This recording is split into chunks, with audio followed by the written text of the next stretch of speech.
Alam nyo ga na ang paglalakad ng yapak o barefoot ay mabuti sa ating katawan. Yan po ay nakakatulong sa mga taong hindi makatulog.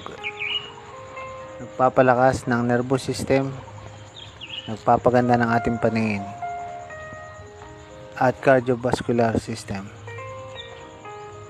Nagpapalakas din po ng ating immune system para malabanan ang anumang sakit. Nakakatulong din po ito sa pamamaga ng paa, gaya ng rayuma.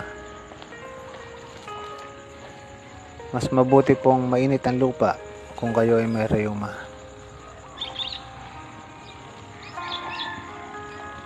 Nakakatulong rin pong pababain ang high blood. Gawin nyo po ito araw-araw.